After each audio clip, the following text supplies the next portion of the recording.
सभी को नमस्कार। मैं डॉक्टर कैलाश आज लेकर के आया हूँ आखिरी संयुक्त संग्राहक संस्करण का डिटेल रिव्यू, जो कि राज कॉमिक्स बाय संजय गुप्ता जी की तरफ से प्रकाशित किया गया है। और ये आखिरी सीरीज़ का एक संयुक्त संग्राहक संस्करण है, जिसमें हमको 8 कॉमिक्स यानी कि 8 जो है पेपर बैक सीरीज़ है, उसका एक कंप्लीट कलेक्टर एडिशन मिल जाता है। आइए डिटेल में बात करते हैं इसके बारे में। इसका अनबॉक्सिंग भी मैं कर चुका हूँ, और अनबॉक्सिंग करने के बाद इसमें थोड़ा सा एक डैमेज था, मैं बताऊंगा उसके बारे में। इस वजह से थोड़ा मूड ऑफ हो गया था, तो मैं 1-2 दिन तक इसका रिव्यू लेकर के नहीं आया था, तो मैंने कहा इसका रिव्यू कर ही देता हूँ। एक्चुअली जब इसका अनबॉक्सिंग किया था तो इसकी बाइंडिंग में कुछ इशू था। ये देखिए, ऐसा कुछ बाइंडिंग का इशू दिख रहा होगा आपको, पूरी खुली हुई बाइंडिंग थी। तो मैंने इसको सेलर से बात भी करी थी, काफ़ी ईजी रहा मेरे लिए इसको रिटर्न करना। जीके कार्ड की तरफ से मैंने ये परचेज़ किया था, और उनकी वेबसाइट पे जब भी आप ऑर्डर कर देते हो तो ऑर्डर करने के बाद अगर आप अपने ऑर्डर हिस्ट्री को चेक करोगे तो उसमें रिटर्न का ऑप्शन आ रहा होता है, बाय अगेन और रिटर्न का ऐसा ऑप्शन आ रहा होता है। हालांकि मैंने कभी आज तक यूज़ नहीं किया है, अभी भी मैं उनसे बात करके ही उसको रिटर्न करूँगा जैसा भी होगा। हालांकि बात हो चुकी है उनकी उनसे, और उन्होंने सजेस्ट किया था कि आपको रिटर्न कर देना चाहिए, काफ़ी डैमेज है ये। तो इस वजह से मैं इसका डिटेल रिव्यू लेकर के नहीं आया था, पर मैंने कहा छोड़ो, जो भी है रिटर्न हो जाएगा, नहीं आ जाएगी कोई बात नहीं, फ़िलहाल इसका रिव्यू कर देते हैं। तो बात करते हैं इस सीरीज़ के कंप्लीट कलेक्टर एडिशन की। इसमें 8 कॉमिक्स शामिल हैं, जिसके नाम आपको दिख रहे होंगे। आखिरी रक्षक, परकालों की धरती, ब्रह्मांड योद्धा, विश्व रक्षक, अदृश्य षड्यंत्र, ब्रह्मांड विखंडन, ब्रह्मांड विस्मरण और ब्रह्मांड संहिता। जी हाँ, 2015 में ये सीरीज़ आई थी, और 8 पार्ट की सीरीज़ हुई थी। 2015 का वो टाइम था जब काफ़ी सीरीज़ चल रही थी, न सिर्फ आखिरी सीरीज़ बल्कि बालचरित सीरीज़ है, सर्वनायक सीरीज़ है, सर्वनायक विस्तार सीरीज़ है, क्षतिपूर्ति सीरीज़ है, डोगा उन्मूलन सीरीज़ है। मतलब बहुत सारी सीरीज़ चल रही थी उस वक्त, और फॉर्चुनेटली काफ़ी सीरीज़ कंप्लीट हो गई, कुछ एक कंप्लीट नहीं हो पाई थी। जैसे कि सर्वनायक काफ़ी बड़ी सीरीज़ थी, वो कंप्लीट नहीं हो पाई थी। सर्वनायक विस्तार कंप्लीट नहीं हो पाई थी, क्षतिपूर्ति कंप्लीट नहीं हो पाई थी, वो आज तक कंप्लीट नहीं हो पाई, ये तीनों सीरीज़। लेकिन अच्छी बात यह कि आखिरी सीरीज़ कंप्लीट हो गई थी, राजनगर रक्षक कंप्लीट हो गई थी, बालचरित कंप्लीट हो गई थी, और भी काफ़ी सीरीज़ जो कंप्लीट हो गई थी, तो ये उनमें से एक सीरीज़ है। ये सीरीज़ इस कॉन्सेप्ट पे आधारित है, जो हम यूनिवर्स की बात करते हैं या ओरिजिन ऑफ यूनिवर्स की बात करते हैं, जिसमें बिग बैंग थ्योरी आती है, जो एक ऐसी थ्योरी बताती है कि एक छोटे से पार्टिकल, बहुत ही कंडेंस पार्टिकल में बिग बैंग होने की वजह से या ब्लास्ट होने की वजह से पूरा यूनिवर्स बना है और अभी भी वो फैल रहा है, ऐसी कुछ थ्योरी आती है। एक और थ्योरी आती है इसी में, बटरफ्लाई इफेक्ट उसको बोलते हैं। नितिन मिश्रा जी ने उसके बारे में इसमें बताया भी है थोड़ा बहुत, कि जिसमें ऐसा बोलते हैं कि एक जगह पे अगर बटरफ्लाई अपने विंग फड़फड़ा रही है, छोटी सी बटरफ्लाई, उसकी वजह से अर्थ में किसी जगह पे या यूनिवर्स की किसी जगह पे बहुत बड़ा भूचाल भी आ सकता है। मतलब कि कोई भी चीज़ बेवजह नहीं होती है, कोई भी एक छोटा सा इवेंट कोई भी बहुत बड़ी चीज़ की वजह बन सकता है। या फिर मैं ऐसा बोलूँ कि अगर हमारे साथ जो कुछ भी होता है, जो भी कोई इवेंट होता है, चाहे वो अच्छा इवेंट हो या बुरा इवेंट हो, हमको एक अपेरेंटली ऐसा लगता है कि किसी एक पर्सन या सिचुएशन की वजह से ऐसा हुआ होगा, लेकिन किसी भी छोटी सी चीज़ के होने के लिए बहुत सारे फैक्टर्स रिस्पॉन्सिबल होते हैं। इवन एक चाय का कप भी गिरता है तो वो ऐसा नहीं गिर सकता, उसके लिए 50 तरह की चीज़ें रिस्पॉन्सिबल होती है, तब जाकर के वो कप गिर सकता है। तो हम किसी भी एक को रिस्पॉन्सिबल उसके लिए ना माने, ऐसा कुछ होता है। मतलब कि बहुत ही वेल ऑर्केस्ट्राइज्ड ये इवेंट्स होते हैं। तो अगर हम अपने पास्ट में जा कर के, जो कि पॉसिबल नहीं है, एक छोटे से इवेंट को भी अगर चेंज कर दें तो आगे पूरी लाइफ चेंज हो जाएगी, काफ़ी कुछ बदल जाएगा अर्थ में। तो ऐसी काफ़ी जो एक साइंस और फिक्शन को मिला करके ऐसे एक जो है पृष्ठभूमि पर इसका ताना बाना बुना गया है स्टोरी का। और इस स्टोरी का एक सिंपल सा ये है कि अर्थ पर से सब लोग ख़त्म हो गए हैं और सिर्फ कुछ ही लोग बचे हैं। यानी कि पहला अगर इसका कॉमिक्स देखेंगे तो उसमें लिखा होगा आखिरी रक्षक, यानी सुपर कमांडो ध्रुव और परमाणु 2 बने हुए हैं, वही अपने आप को अकेला पाते हैं पूरी अर्थ पे, मतलब कोई भी नहीं है। ऐसा इस तरीके से स्टोरी की शुरुआत होती है। अब हम बात करते हैं संयुक्त संग्राहक संस्करण के बारे में। तो इसकी स्टोरी की बात और भी कही जाएगी, छोटे छोटे पॉइंट में बात करूँगा।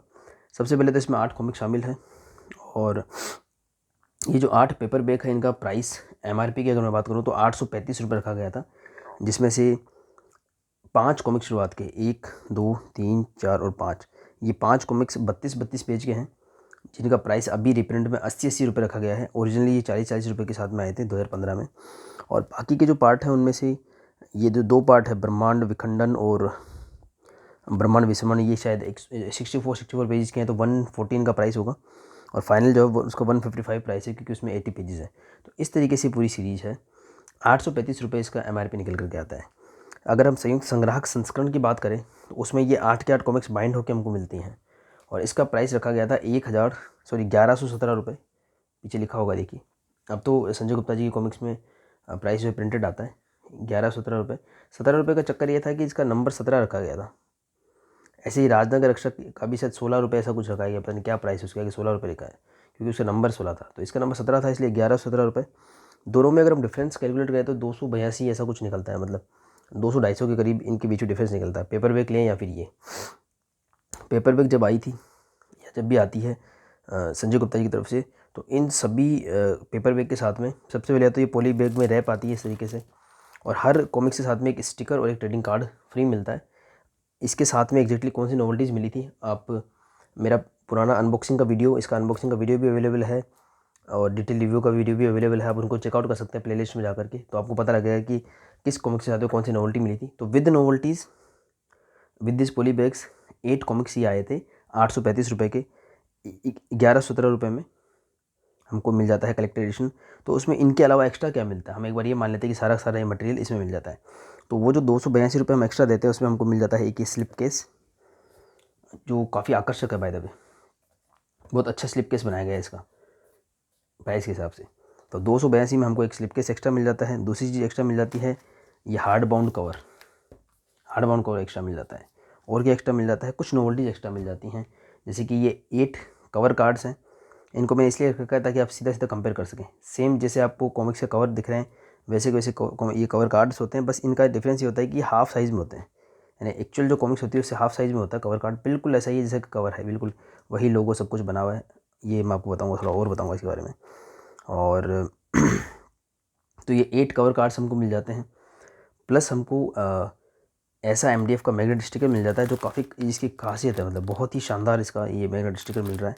और हमको मिल जाता है ये मैग्नेट शीट वाला मैग्नेट स्टिकर, जिसमें कि पूरा मैग्नेट की शीट है, और ये एक स्केच कार्ड। ये सारी नोवेल्टीज़ मैं अनबॉक्सिंग में दिखा चुका हूँ, लेकिन वो अनबॉक्सिंग में ये थोड़ा डैमेज निकल गया था, तो थोड़ा मूड ऑफ हो गया था, तो अच्छे से वीडियो नहीं बन पाया था, तो मैंने कहा इसमें सारी इन्फॉर्मेशन मैं इनकॉर्पोरेट कर देता हूँ। अब बात करते हैं कवर कार्ड की, जो मैं पहले बता चुका हूँ कि इसके अंदर उस कॉमिक्स का ऐड भी होता है, तो ये चीज़ एक्स्ट्रा मिल जाती है कि आखिरी रक्षक का जो ऐड था वो इसके पीछे होता है और फ्रंट कवर यहाँ होता है, और ये ऐड और छोटा होता है, मतलब कि इस ऐड से डबल साइज़ का ये कवर कार्ड होता है और इससे डबल साइज़ का ये कॉमिक्स होता है, तो ऐड भी इसमें देखने को मिलते हैं, ये एक अच्छी बात है। तो इन 8 कॉमिक्स के जो भी ऐड बने होंगे, जब भी बने होंगे, वो 8 के 8 ऐड भी हमको इन कवर कार्ड के पीछे देखने को मिल जाते हैं। इसके अलावा ये सारी नोवेल्टीज़ हो गई कि MDF का मैग्नेट स्टिकर हो गया, मैग्नेट के पीछे स्ट्रिप होती है, और मैग्नेट शीट का मैग्नेट स्टिकर हो गया, और ये कवर कार्ड भी हो गए, स्लिप केस भी देख लेते हैं। उसके अलावा ये देखिए, ये एक नया आर्ट बनवाया जाता है। जी हाँ, ये देखिए एक नया आर्ट बनाया गया है डबल स्प्रेड में। तो ये नया आर्ट का एक हमको नई चीज़ मिल जाती है, मतलब वो इस पेपर बैग में नहीं मिलेगी। प्लस इसी नए आर्ट का हमको स्केच कार्ड भी मिल जाता है, तो ये भी एक नोवेल्टी कंसिडर होता है। इसके अलावा इन सब नोवेल्टीज़ को अगर हम साइड में रखें तो इसमें कुछ एक्स्ट्रा पेजेस मिल जाते हैं जो काफ़ी इंटरेस्टिंग बनाते हैं इस कलेक्टेड एडिशन को, या किसी भी कलेक्टेड एडिशन को जो संजय गुप्ता जी की तरफ से आता है। हालांकि मनोज गुप्ता जी में भी अब हमको ऐसे पेजेस देखने को मिल रहे हैं, लेकिन संजय गुप्ता जी की खासियत रही है कि वो हमेशा कुछ ना कुछ एक्स्ट्रा लेकर के आते हैं। तो ये कुछ पेजेस हैं जिसमें जो एडिटर हैं या जो लेखक है वो अपने कुछ पॉइंट रखते हैं इसके में, तो मज़ा आता है उसको पढ़ने में काफ़ी। मैंने पढ़ा, काफ़ी एंजॉय किया उसको। तो ये चीज़ें हमको एक्स्ट्रा मिल जाती है, तो इसकी प्राइसिंग के हिसाब से ये काफ़ी कुछ एक्स्ट्रा हमको ऑफर करता है, मतलब 835 रुपये, 1117 रुपये, काफ़ी कुछ एक्स्ट्रा हमको ऑफर करता है। सब आपको सब कुछ सामने आई होप दिख रहा होगा, मैंने काफ़ी अच्छे से अरेंज करने की कोशिश करी इनको। खैर नोवेल्टीज़ की जानकारी आपको अनबॉक्सिंग में भी आराम से मिल जाएगी। अब बात करते हैं इसकी जो पूरी सीरीज़ है या उसके कौन कौन से कवर्स हैं वो हैं, उसके बारे में बात करते हैं। तो सबसे पहले हमारे हाथ में आता है आखिरी रक्षक। और अच्छा ये देखिए हुआ क्या था, जब कॉमिक्स अरेंज कर रहा था मैं, ये 4 साल की छोटी बच्ची है, तो उसने क्या करा, ऐसे कॉमिक्स में डोगा था, मतलब डोगा की कॉमिक्स में डोगा का स्टिकर था। अभी जो डोगा के कुछ रिप्रिंट आए थे उसमें आज सिर्फ एक स्टिकर कर दिया है, ये पहले हमको एक स्टिकर और एक ट्रेडिंग कार्ड मिलता था, तो ये स्टिकर पड़ा हुआ था। तो उसने बोला मुझे स्पाइडरमैन चाहिए। तो फॉरेन वाले ये जो करेक्टर होते हैं मार्वल DC के, उनकी खासियत ये होती है कि वो कैसे भी करके अपने आप को पॉपुलर बना लेते हैं। छोटे बच्चे भी जानते हैं, उनको पता आता है कि कैसे अपने कैरेक्टर को पॉपुलर करना है। तो उसको लगा स्पाइडरमैन है, तो मैंने निकाल के दिया, मैंने कोई बात नहीं। जैसे ही निकाल के दिया तुरंत उसके 3 टुकड़े करके बहुत अच्छे से उसने अलमारी में उसको सजा के रख दिया। तो तब मेरे को एक बार थोड़ा बुरा भी लगा, फिर मैंने कहा चलो कोई नहीं, अभी भी 3 टुकड़े में तो इनको चिपकाना पॉसिबल है, इसको सही कंडीशन में चिपकाना पॉसिबल है। तो मैंने इसलिए इसको, इस समय कॉमिक्स अवेलेबल थी, रिव्यू के लिए, तो मैंने इसको उसमें डाल दिया था। इसको देख के फिर याद आ गई उस चीज़ की, कोई नहीं, रख देते साइड में इसको। तो ये देखिए पहला जो इसका कॉमिक्स है आखिरी रक्षक, इसका कवर आप देखिए, ये आर्ट इतना पसंद करा गया कि आपको दिख ही रहा होगा यहाँ दूर से कि इसको कहाँ कहाँ यूज़ किया गया है। देखिए ये MDF मैग्नेट स्टिकर, इसी को जो है फ्लिप करके या मिरर इमेज बना करके बना दिया गया है same to same. Cover card में हमको फिर से यही मिल जाता है। स्लिप केस कवर में भी देखिए इस आर्ट का यूज़ किया गया है, पहली बार ऐसा हुआ है। अदरवाइज स्लिप केस कवर वगैरह में जो नया आर्ट हमको देखने को मिलता है, न्यू आर्ट जिसकी बात करें, वो देखने को मिलता है, लेकिन इसमें देखिए आपको यही आर्ट, क्योंकि इतना शानदार बनाए तो मज़ा आता है। तो 4 तो आपको यहीं दिख गया होगा, MDF में, कवर कार्ड में, स्लिप केस में। खैर ये तो खैर पेपर बैग का तो कलेक्टर एडिशन का पार्ट नहीं है। और जैसे ही हम इसको ओपन करते हैं, देखिए हालांकि मेरे को ओपन करने का तो काफ़ी अच्छा एक्सपीरियंस नहीं हुआ था। और ये ना, ये ऐसी जो डैमेज हुई है, ये बहुत अच्छी कंडीशन में श्रिंक रैप में थी। आप इसका अनबॉक्सिंग चेक कीजिएगा, बहुत अच्छी कंडीशन में थी। इवन जो GK कार्ड के सेलर हैं जितेंद्र टंडन जी, उनको भी मैंने बोल रखा था कि सर आप मेरे में आप वो मत क्या करो, मतलब आप चाहो तो आप रैप रिमूव कर सकते हो। मतलब मेरा ऐसा कुछ नहीं है कि भाई खुली हुई कैसे आएगी कैसे नहीं आएगी, मुझको आपको पूरी छूट है। आप आराम से श्रिंक रैप वगैरह हटा करके चेक करके आप भिजवा सकते हो, तो आपको ट्रबल ना हो। क्योंकि मैं मान लो रिटर्न करूँगा तो उनका पिकअप वगैरह होता है कुछ, तो वो पिकअप करवाएंगे, उसका चार्ज उनका लगेगा, देन फिर वो शिप करेंगे, फिर चार्ज लगेगा। तो मैंने कहा इस ट्रबल से बचने के लिए आप ऐसा कर सकते हो। पहले भी ऐसा एक बार हुआ था, षड्यंत्र में कुछ पेज थोड़े से गड़बड़ आ गए थे पीछे कलेक्टर एडिशन में। तो जब इनको वो शिप कर रहे थे तो उन्होंने बोला कि सर परफेक्ट कंडीशन में। और सच में इसको देखोगे ना आप अनबॉक्सिंग में, तो आपको लगेगा हाँ बहुत अच्छी कंडीशन में, बहुत अच्छे श्रिंक रैप था। पता नहीं इसे डैमेज कैसे रहती है, क्वालिटी चेक बहुत पुअर है राज कॉमिक्स का, ये तो मानना पड़ेगा। तो खैर फिर वही आए थे, वो देखते उसके याद आती। तो इसको ओपन जैसे करते हैं तो ये आर्ट देखिए फिर से दिखता है, तो कितना इसको इस आर्ट को बनाया गया है ये देखिए आप। तो ये ऐसे क्रेडिट पेज मिल जाते हैं। तो सबसे पहले ये आर्ट रखा गया है, इसके बाद में दूसरा वाला आर्ट रखा गया है, ये देखिए जो नया बना है, और इसमें पूरे क्रेडिट्स दिए गए।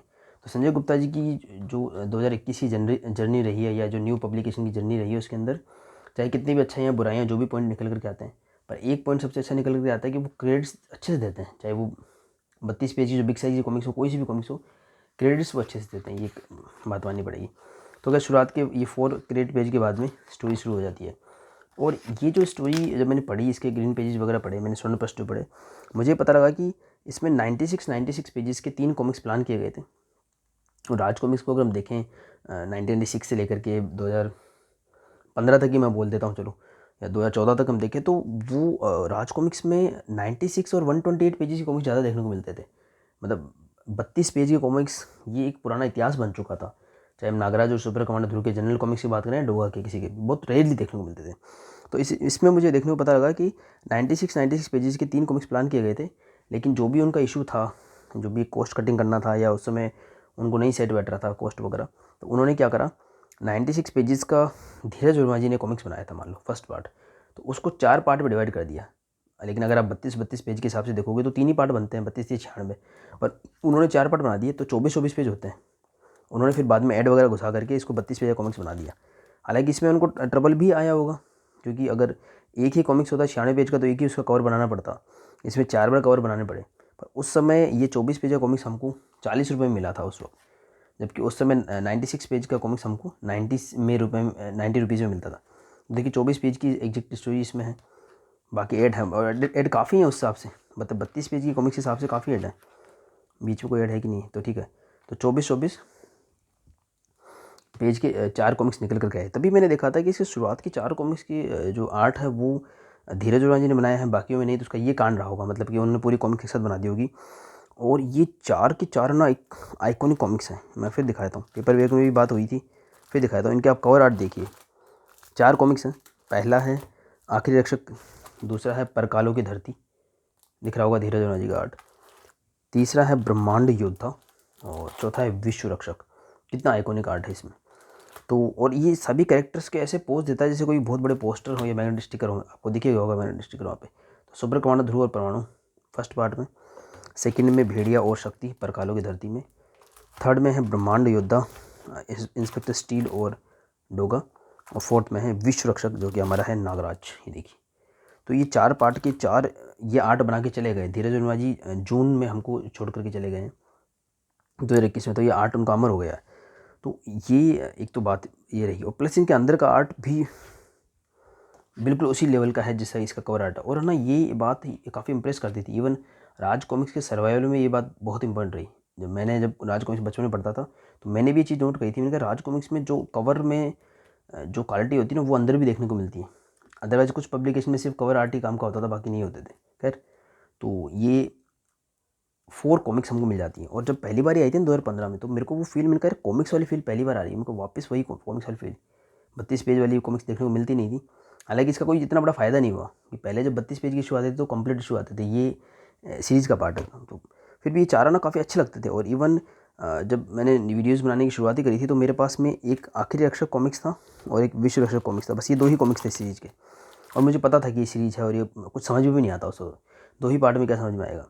और जब भी इनको पढ़ने की कोशिश करता दिमाग घूम जाता था, तो मैंने कहा छोड़ो, इसको क्या पढ़ना है। मतलब ये पहला पार्ट होते हुए पहला पार्ट लगता नहीं जब आप स्टोरी पढ़ते हो। पर ये 2 में सिर्फ इसीलिए लगता था। मैंने कहा यार जो भी है ये दोनों कवर बड़े अच्छे लगते थे मुझे। इवन जब मैं नागराज के अलग अलग रूप की बात करता था अपनी वीडियोज़ में शुरुआत के में कि भाई नरकनाशक है, विश्वरक्षक है और आतंक करता है, तो मैं विश्वरक्षक के लिए मैं इस सीन को काफ़ी यूज़ करता था। मैं ये देखिए ये है विश्वरक्षक नागराज धीरज जी का। तो खैर इतने शानदार कवर आर्ट है, अंदर का आर्ट भी है। एक और चीज़ इसमें देखने को मिली, नॉन लीनियर स्टोरी टाइप। जी हाँ, 1996 से जब हम जो स्टोरी पढ़ते थे राजनगर तबाही, प्रलय विनाश वगैरह, वो शुरू से शुरू होकर ख़त्म हो जाती थी। इसमें इसलिए मैं बोल रहा हूँ, जब पहला पार्ट मेरे हाथ में था तो भी पढ़ने का मन नहीं करता था इतना ज़्यादा, क्योंकि देखो यहाँ से ऐसे शुरुआत होती है कि कहाँ अपने आप को परमाणु ध्रुव अपने आप को पाते हैं, क्या सोच रहे हैं, इस तरीके से। तो नॉन लीनियर है, मतलब कि जैसे आजकल की मूवीज़ वगैरह में भी होता है। 2005 के बाद में ऐसी मूवीज़ काफ़ी आई थी, जैसे गैंगस्टर मूवी आई, मैंने देखी थी 2005 में। तो उसमें ऐसा होता है कि बीच में से कहीं से मूवी शुरू होती है, फिर एक मुकाम तक पहुंचती है, फिर से बैक में जाकर फिर आती है, ऐसा करके बैक फोर्थ जो स्टोरी जाती है उसको नॉन लीनियर बोलते हैं। ये सारी बातें नितिन मिश्रा जी ने इसमें भी लिखी हैं। तो इसमें संजय गुप्ता जी का लेखन और नितिन मिश्रा जी का भी पढ़ने लायक है इसके अंदर। और इसमें 1-2 चीज़ें और इसमें रिवील करी गई हैं, जैसे कि स्क्रिप्ट किस तरीके से लिखी जाती है, किस तरीके से कवर वगैरह बनाए जाते हैं। तो जैसे इसका जो लास्ट है बिल्कुल, उसमें एक ईमेल वगैरह दिखा रखे हमको। जैसे कि देखो इन्होंने लिखा है, पहला जो पैनल बना था उसमें क्या लिखा हुआ है देखिए, कि एक निर्जन शहर दिखाइए जहाँ पे टूटी फूटी हो, अन्य कोई जीत प्राणी ना हो, सड़क पर बेहोश ध्रुव खेल रहा है और छोटे इंसान बनने में है। लेकिन इसमें लिखा है पिछले पैनल की स्थिति में बेहोश प्राणु आंखें खोल रहा है, प्राणु चेहरे पर चोट के निशान है, लेकिन ड्रेस फटी हुई नहीं दिखानी। तो ये इतनी डिटेलिंग हमारे सामने होती है, तब जा कर के आर्टिस्ट जो है वो ये पैनल बना पाते हैं। जो स्टोरी राइटर उनको बताना चाहते हैं कि हम क्या चाहते हैं, कि ड्रेस फटी हुई नहीं है, वो अपने आंखें खोल रहे हैं, आसपास कोई नहीं था। वो सीन धीरज राज ने कितना बखूबी बनाया है। और इन 4 कॉमिक्स के बारे में एक बात और पता लगी कि इन 4 कॉमिक्स में इंकिंग नहीं करी गई है। जनरली क्या होता है, सबसे पहले पेंसिलिंग होती है किसी भी आर्ट में, उसके बाद में इंकिंग होती है, देन कलरिंग होती है।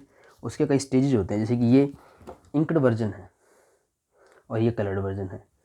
ये किस तरीके से बनाया हुआ होगा ये भी इसमें बता रखा है, कवर की स्टेजेज वगैरह इसमें आती हैं बताई हुई, ये क्या क्या इसकी स्टेजेज होती हैं। आपको एक सिंपल दिखा देता हूँ, कोई भी एग्जांपल। ये देखिए, तो ये पेंसिल्ड वर्जन है सेम आर्ट का, उसके बाद उसमें इंकिंग होती है और फिर बाद में जो है उस पर कलरिंग होती है, फ्लैट कलरिंग है, देन ऑफ कोर्स ये विद इफेक्ट कलरिंग। तो 4 स्टेज में कवर पूरा होता है। ये 4 ऐसी कॉमिक्स इसमें इंकिंग की जरूरत ही नहीं पड़ी, इतनी टाइट पेंसिलिंग है। मतलब ये जो आप चित्र देख रहे हो विदाउट इंकिंग है, सिर्फ पेंसिलिंग है देन कलरिंग है। तो क्या ज़बरदस्त पेंसिलिंग हुई आप समझ सकते हैं। और धीरज वर्मा जी की अगर आपने कभी सर्च करे हो नेट पे किस तरीके से चित्र वो बनाते हैं, इवन फॉरन में उन्होंने ट्रांसफॉर्मर्स, बैटमैन वगैरह को भी बनाया है, बैटमैन के भी काफ़ी उन्होंने कुछ शेयर किया था आर्ट। तो ये देखिए, ये जो पेंसिलिंग करी ना उन्होंने, ये परकालू की धरती का कवर है, ये आखिरी रक्षक का कवर है, और कहाँ गई, और भी काफ़ी सीन है इसमें। देखिए ये विश्व रक्षक का कवर है। इतनी अच्छी टाइट पेंसिलिंग करी उन्होंने कि इंकिंग की जरूरत नहीं पड़ी, सीधा इसको स्कैन करके कलर कर दिया है। और इसमें ये भी दिखाया गया कि पहला जो आखिरी रक्षक का ऐड था, मैंने आपको कवर कार्ड बताया था कि पीछे ऐड मिलता है आपको देखने को, ये देखिए। तो इस ऐड में परमाणु को आगे रखा गया था क्योंकि सीरीज में सबसे बड़ा रोल उसी का है, और ध्रुव को पीछे। पर बाद में जो भी फ़ैन की डिमांड वगैरह होती है उस हिसाब से चेंज कर दिया गया। तो कितनी बखूबी उन्होंने चेहरे चेंज करके उसी बॉडी स्ट्रक्चर के साथ में दूसरे हीरो को बना दिया, देखिए धीरज वर्मा जी ने। हालांकि ये ऐड फाइनल हुआ था। तो ऐसी छोटी छोटी डिटेल्स इसमें शेयर करी गई हैं धीरज वर्मा जी के द्वारा, और नितिन मिश्रा जी के द्वारा किस तरह से स्टोरी इवोल्व हुई वो शेयर किया गया है। और इसके बाद में एक इशू इसमें आया था, खैर इस जो सीरीज़ है मैं आपको आगे और बता दूँ। धीरज वर्मा जी की बात हो गई है, काफ़ी और भी बातें करी जा सकती है पर वीडियो काफ़ी लंबा हो जाएगा, तो इसको थोड़ा सा हटा देता है अलग। उसके बाद का ये जो कॉमिक्स आता है अदृश्य षड्यंत्र, ये आर्ट हेमंत कुमार जी का है। तब मैं इतना फेमिलियर नहीं था, अब तो शायद हम सभी परिचित हो गए होंगे। 2020 में राज कॉमिक्स की जो भी कॉमिक्स आती थी लगभग सभी हेमंत कुमार जी ही ड्रॉ कर रहे थे उस समय, अनुपम सिन्हा जी की बाल चेतो छोड़ करके।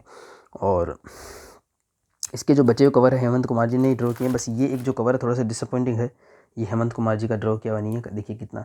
और इसमें प्रॉब्लम क्या है कि इतनी जो शुरुआत है ना इतनी ज़बरदस्त हुई है धीरज उन्नाव जी के आर्ट के साथ में। अभी इन्होंने ऐसे प्रयोग क्यों करे, हालांकि इसमें तो ऐसा लिखा है कि हम नए टैलेंट को भी मौका देते हैं, वो सब ठीक है, लेकिन और इसमें कुछ फाइनेंशियल इशू भी आते होंगे। मे बी धीरज वर्मा जी जो काफ़ी उनको पे करना पड़ता होगा, अफोर्ड नहीं हो पा रहे होंगे। क्योंकि मनोज जी के बारे में ऐसे सुना मैंने एक बार कि लोग बोल रहे थे कि मनोज जी को वापस लेकर के आइए, तो राज कॉमिक्स की तरफ से स्टेटमेंट आया था कि अब हम मनोज जी को अफोर्ड नहीं कर सकते। तो ऐसी बातें भी होती है। पर खैर अगर ये पूरी सीरीज धीरज वर्मा जी आर्ट में होती बहुत अच्छा होता, पर फिर भी 1/3 पार्ट हमको धीरज वर्मा जी आर्ट मिलता है और इतने अच्छे अच्छे कवर मिलते हैं, इसलिए संग्रहणीय बन जाती है। तो खैर फिर भी ये स्टोरी पूरी हुई, ये भी एक अच्छी बात है कि कई स्टोरीज अभी लटक ही रही हैं।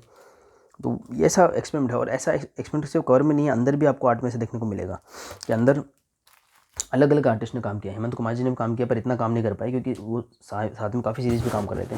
तो एक नए और आर्टिस्ट हैं तदाम करके हैं, उन्होंने काम किया था। और इसमें ये भी बता रखा है कि वो एफर्ट्स कर रहे थे लेकिन वो मीट नहीं कर पा रहे थे जो इतने, क्योंकि इन्होंने शुरुआती धीरज उन्नाव जी से कर दी जो बहुत बड़े दिग्गज थे। तो इन्होंने दिखाया कि वो नए जो आर्टिस्ट थे, ये देखिए तदाम गयादू, तो उनको ऐसे प्रैक्टिस होता है कि नागराज के डिफरेंट पोज बनाने हैं, फ्रंट पोज बनाना है, बैक पोज बनाना है, साइड पोज बनाना है। तो वो प्रैक्टिस तो कर रहे थे कि किस तरीके से बनाया जाएगा, पर उस लेवल तक नहीं पहुंच पा रहे थे जो धीरज वर्मा जी का लेवल था जो उन्होंने बनवाया। तो इसमें ये भी बता रखा है कि एक ही आर्टिस्ट सेम पैनल को कैसे बनाता है। जैसे कि यहाँ पे एक दिखा रखा है कि मान लो ये कुछ आदिवासी हैं, वो झुक रहे हैं किसी को देख करके, देखिए वो झुक रहे हैं, आप देख रहे हो यहाँ पर। तो यहाँ पर पहले उन्होंने एक आदिवासी बनाया मान लो, तो फिर उनको एडजस्ट किया गया कि अब 2-3 और बुलाइए पीछे, तो 3 लाए। अब सेम पैनल को हेमंत कुमार जी ने बनाया तो पूरा ही लैंडस्केप ही चेंज कर दिया हेमंत कुमार जी ने। देखिए ये वो झुक रहे हैं, 1 2 3 झुक रहे हैं, लेकिन वो किस तरीके से पूरा सीन चेंज हो गया ये फ्रंट। तो इसमें ये भी चीज़ दिखा रहा है कि जो एक ही स्टोरी लाइन को अलग अलग आर्टिस्ट कैसे बनाते हैं।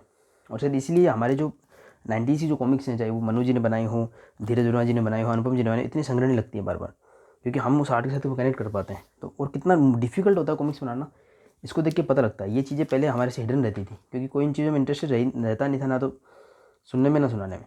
और इसमें ना संजय जी ने ये बातें काफ़ी है ना अच्छे से पकड़ी हैं। जैसे मेरे से लोग थे, ये चीज़ें हिडन रह जाती थी। जैसे मेरे लिए ऐड काफ़ी इंपॉर्टेंट होते थे, मेरे लिए बैक कवर्स काफ़ी इंपॉर्टेंट होते थे। कई बार सिर्फ कुछ ऐड और बैक कवर्स के लिए कॉमिक्स खरीद ली आती थी।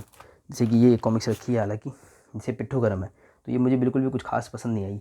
तो इसमें सिर्फ एक पीछे अनुपम सिन्हा जी का वाला ये एक सुपर कॉर्नर थ्रू का ऐड दिया हुआ है। तो कई बार इतना हम जब बुक स्टॉल्स पे जाते थे उस पर अपने पसंद का ऐड भी मिल जाता था, तो उसलिए के लिए भी ले आते थे कि चलो ऐड ही देखने को मिल जाएगा। तो ये छोटे छोटे फैक्टर्स होते हैं जो रीडर्स को काफ़ी इम्पैक्ट करता है, इंप्रेस करता है। तो सारे पॉइंट संजय गुप्ता जी पकड़ चुके हैं और उसको लेकर के आते हैं इन पेजेस में। तो ये इन पेजेस के लिए लिया जाता है। जैसे मान लो मेरा ये डैमेज आ गया तो इसको पढ़ना तो पॉसिबल है नहीं, इवन ये डैमेज नहीं भी होता तो भी पेपर बैग से ही पढ़ना सबसे बेस्ट रहता है। और पेपर चाहे कलेक्टर एडिशन में आपको कुछ भी मिल जाए, लेकिन पेपर बैग में ये बैक कवर मिल जाता है जो अब नहीं मिलता आपको कलेक्टर एडिशन में, ये कहीं नहीं मिलता, सिर्फ आपको फ्रंट कवर का ये आर्ट मिल जाता है। तो संजय गुप्ता जी ने ये हमको जो कॉमिक्स दी है, इसमें ये 8 कॉमिक्स बाइंड करी।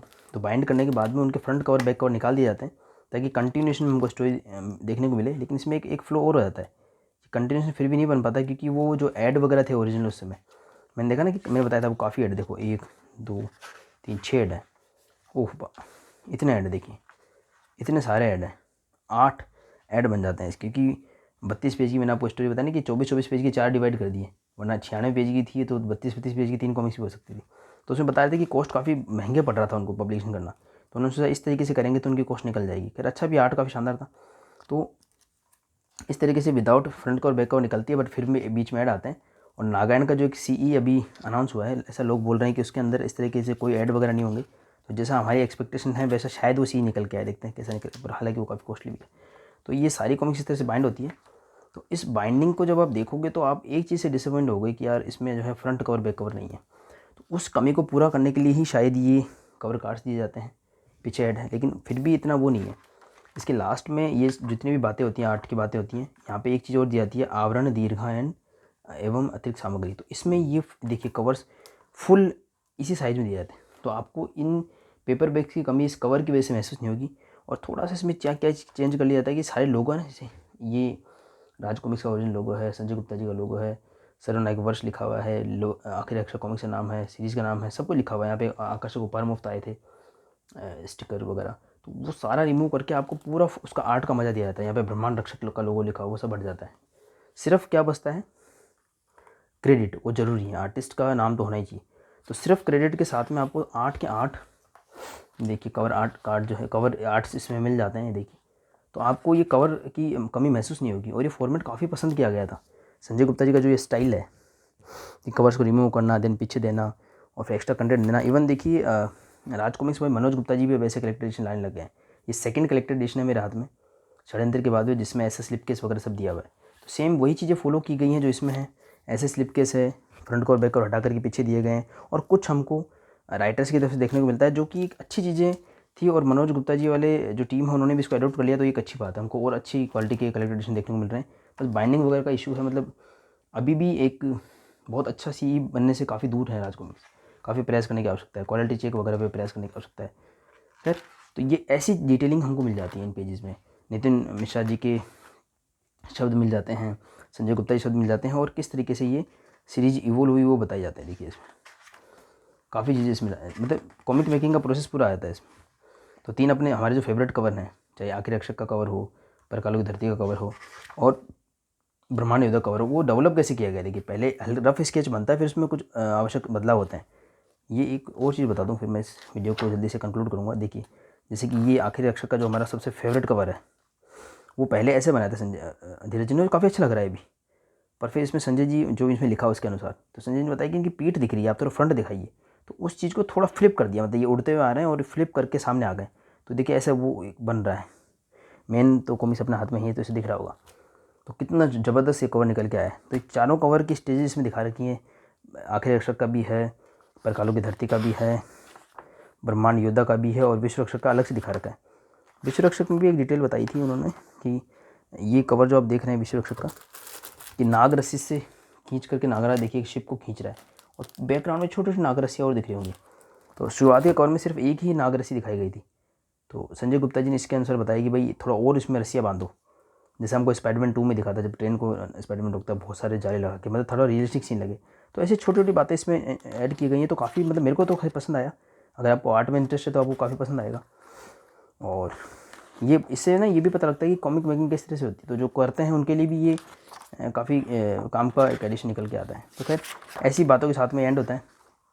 और यहाँ दिखा रखा है कि टाइट पेंसिलिंग क्या होती है। तो अब तक टाइट पेंसिलिंग के हमने सिर्फ धीरज जोना जी के 4 कवर देखे थे। अंदर के भी कॉमिक से सीन दिखा रखे हैं। ये पहला ही सीन है, आखिरी वाला जो पहला सीन था।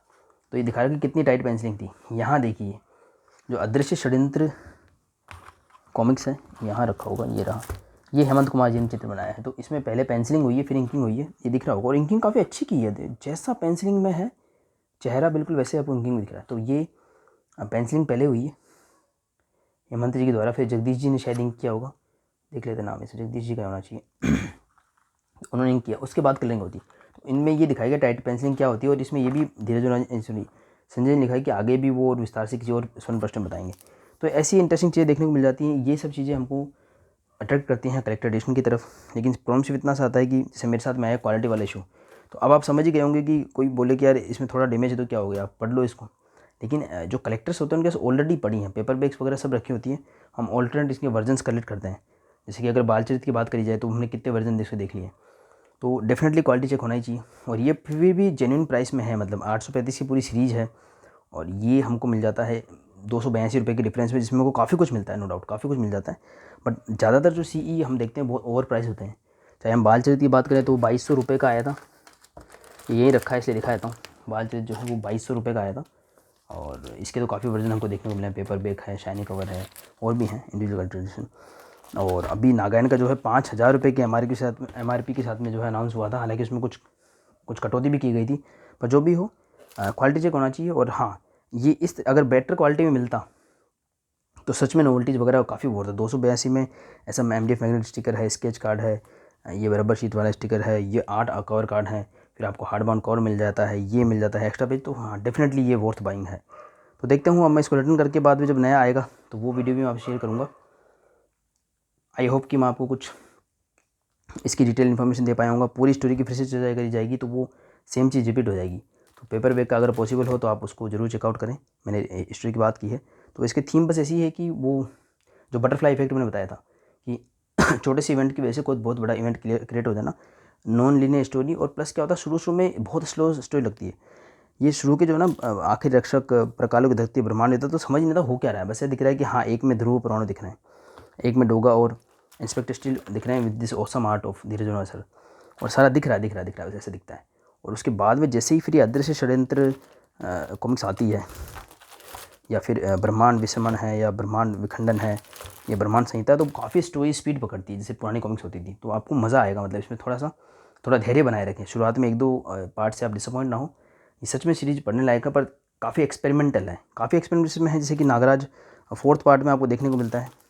और ये भी संजय जी ने शेयर किया था कि जो इसके ऐड में भी देखो, नागराज को नहीं रखा गया था, सिर्फ उसका पाँव रखा गया था यहाँ पे। तो ये सस्पेंस था कि नागराज भी इसमें होगा।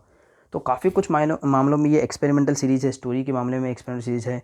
नागराज और सुपर कमांडर ध्रुव को इतनी बड़ी मल्टी स्टार सीरीज़ में मतलब सपोर्टिंग रोल में रखा गया है, मेन रोल परमाणु को रखा गया है, उस मामले में ये एक अलग सीरीज़ है। तो काफ़ी तरीके से यूनिक सीरीज़ है, और काफ़ी यूनिक है इनका ये कलेक्टर एडिशन। अच्छी क्वालिटी में मिलता है, अगर कोई इशू नहीं होता है क्वालिटी में डैमेज का, तो हाँ, ये इसकी प्राइसिंग के हिसाब से वर्थ पाएंगे, क्योंकि इसका स्लिप केस, कवर और नोवेल्टीज़ काफ़ी आकर्षक है।